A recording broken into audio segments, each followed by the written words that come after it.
What's up mga papi? Today is going to be a deck profile of Exorsisters. It's an unreleased archetype that is going to revolve around, well, basically hating the graveyard. I haven't seen a deck hate the graveyard as much as this one. It's crazy. So, if you don't know what the deck does, basically it has these monsters. And the gimmick that they have is the effect number 3, which is if a card or cards leaves any graveyard or graveyards by an opponent's card, you can special summon one Exorcister Xyz monster from your extra deck by using this card you control as a material. Yes, you're basically just overlaying on top of it, kind of like Zodiac and I guess Sky Striker, a little bit. But the power level of this deck is nowhere near as high as those two decks mentioned upon release. That being said, this deck is still pretty decent, I would say. So I think let's just start right away so that you can see what's going on here. So let's start with introducing the cards first. The monsters, we have 12 of them. The first one is Elise, and I guess let's just show what the template of the monster effects are.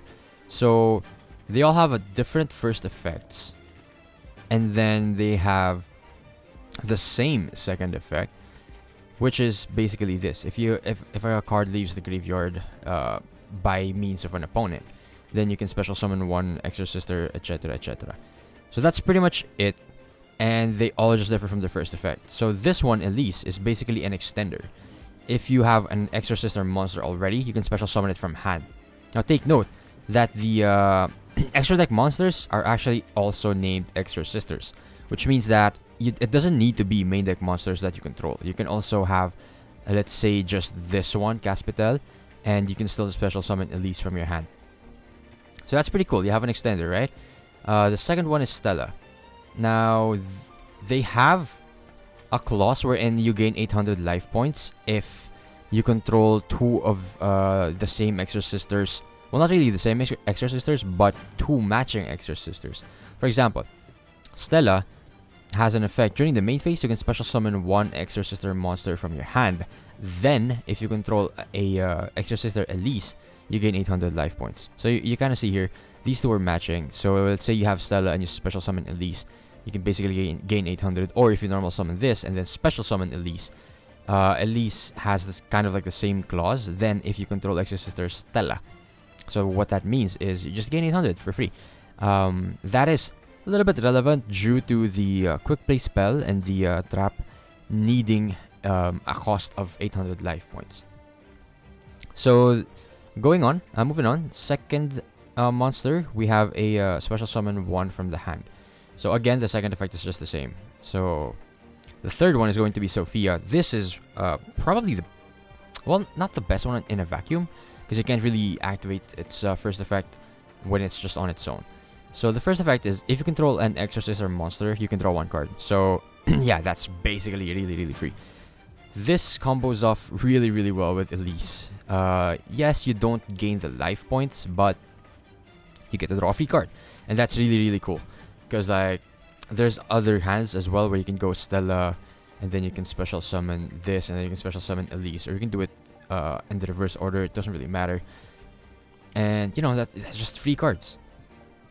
The last one is Elaine, which is obviously the match for Sophia. You can return one Exorcister card from your hand to the bottom of the deck, and then draw one card. I'm pretty sure this is a cost as well, so you have to put one back to the bottom and then draw. So if you get ashed, it's basically, you know, it's a big neg. But it's still pretty cool considering that you can combo off with these two. So for example, you have, well, it's gonna come up later with ties, but you know, you can basically get two cards for free if you are able to put these two on the board. So yeah, well, not exactly free because you have to put one back, but you know what I mean. And then let's go to the spells and traps of the archetype. Amento. This is really cool. You can only activate one card with this card's name once per turn. Now, the thing is, yes, it's a quick play spell, but you can't activate it during your turn unless your opponent has a monster that was special summoned from the graveyard. So basically, it's either your opponent's turn or your turn, either turn 2 or turn 4 or whatever, as long as they have a monster special summon from the grave. Let's say a Jaguar that used its effect, or a Link Kuribo that summoned itself from the grave, something like that. But basically, what it does is you can pay 800 life points, and then target one Exorcister monster you control, and then basically overlay on top of it. One thing that you have to take note of is this clause, with a different name from the monsters you control. That means that if you have, let's say, this guy, girl, Exorcister Michaelis, if you have this on the field, and you have, let's say, Elaine, you can't activate a Mento targeting Elaine to special summon another Michaelis. So that's just something to take note of for the Amento. This is a decent card, actually. It's a really decent card, because, like, if you get hand trapped or something, and you only have one monster on the board, you're still guaranteed at least one Xyz monster. So that's pretty cool. The next one is Vadis. This is basically a double E-Tele. Except, you know, obviously you have to pay 800. And, I don't know, it's really cool, because, like, let's read it, actually, for the rest of this turn. You cannot special summon monsters from the extra deck except Exorcister monsters. But the cool thing is, most of the time you're going to be activating this on the opponent's turn anyways. So yeah, you're probably summoning just Exorcisters during that turn. And in the event that you activate it in your turn, which means it survived the opponent's turn, then you can just summon out, let's say, Michaelis, which can get you another search plus a banish on your own turn, because you were able to activate it in your turn. Don't worry, we will get to the other extra deck monsters later on. So basically, this is really cool, because, like, if your opponent has an effect that activates and doesn't banish / summon from grave or add back from grave for cost, which means that it's going to happen on resolution, you can chain this. Okay? For example, your opponent activates Zeta. Zeta tributing, let's say, Ben 10, because they're good. And Zeta was in grave, let's say, from Dytron Nova, right? You can just chain Vadis, and the way that the chain resolves is you're going to summon first. So you're going to summon two monsters that, by the way, they have to list each other, basically. So if you summon Elaine, you have to summon Sophia along with her. So let's say Zeta Chainlink 1 from the grave, Chainlink 2 Vadis. So you resolve, you summon these two, for example. And Zeta is going to summon from the grave, and gonna grab Meteonis Drytron. What's gonna happen is, on the resolution of that, you can already trigger these two. And you're gonna see later why that's really good, because there are some really good Xyz monsters out here. Okay? So we're not really getting into the rationale of the deck yet. I'm just introducing you to the deck, because again, this deck is pretty new. Not a lot of people have done theory on it yet. And yeah. So the extra deck monsters, the warriors. The first one is Michaelis. Basically this guy, well, girl, again, they have a clause, and it's a little bit different for each of them. Michaelis, for example, says, cannot be destroyed by battle with monsters that will special summon from the grave. It doesn't come up as much, but it could. Let's say Drytrons. Well, again, Drytrons. So, let's say they tributed Draconids, right? From to the grave by using a Drytron name like Alpha. If they summon Draconids using Meteonis Drytron from the grave, Michaelis is not going to be destroyed by that. So that's pretty cool. It's something that is not always going to come up, but if you remember it, it's going to be clutch. And they all have one of these, and it's different because some of them cannot be destroyed by card effects. And the second effect is where they're going to differ. This one, you can only use each of the following effects of Exorcister Michaelis once per turn. If this card was Xe summoned previously this turn by using an Exorcister monster as material, quick effect.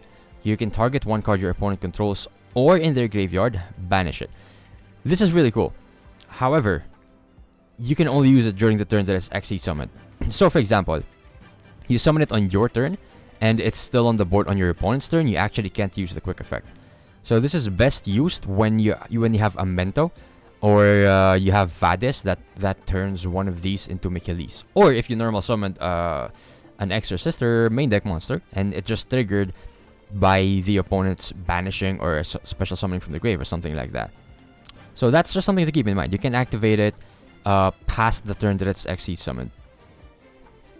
And they have a third effect as well. And this guy's third effect is really, really cool. You can detach one material from this card, add one Exorcister spell or trap from your deck to your hand, And you know what that means. You're adding Amento and or Vadis. So that's really cool because you either get follow-up or more follow-up. And actually that's really insane because like you can assure that your main deck monsters or your extra deck monsters are going to be overlaid on top of. So yeah, it's really good. And also this can dodge stuff, right? Like stuff that target your monsters, you can just chain this and overlay on top of your monsters. So that's going to come up a lot. So yeah, so again, recap. 3 effects. The first one is a protection. Second one is the differing effect that can only be activated or applied during the turn that they are summoned. And the third effect is something that is also different. This one is a search. The others are going to be a little bit different, as you will see. So this is kind of like the best one because it's follow-up and interruption. Number 2, Caspital. So if this card is XC summoned using an Exorcister monster as material, oh, that's also important, by the way. You need to have at least one of the Exorcister monsters as material.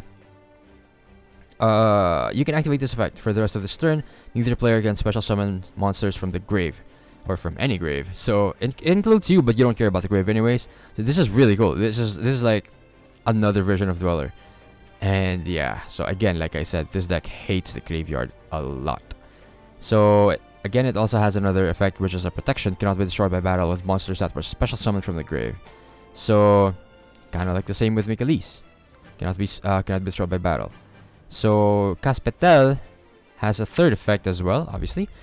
You can detach 1 material from this card, add 1 Exorcister monster. You know what that means. You can add follow-up, or you can try to combo off even more by searching, let's say, Elise.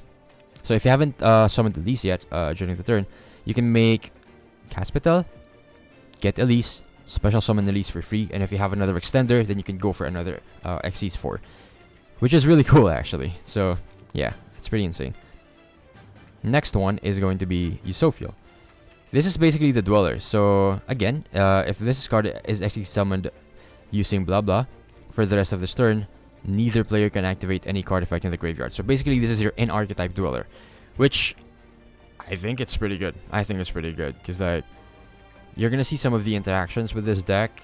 You're sometimes gonna have 3, 4 monsters on the board, and you can trigger as much as you want if they're different names, and you can special summon multiples of this.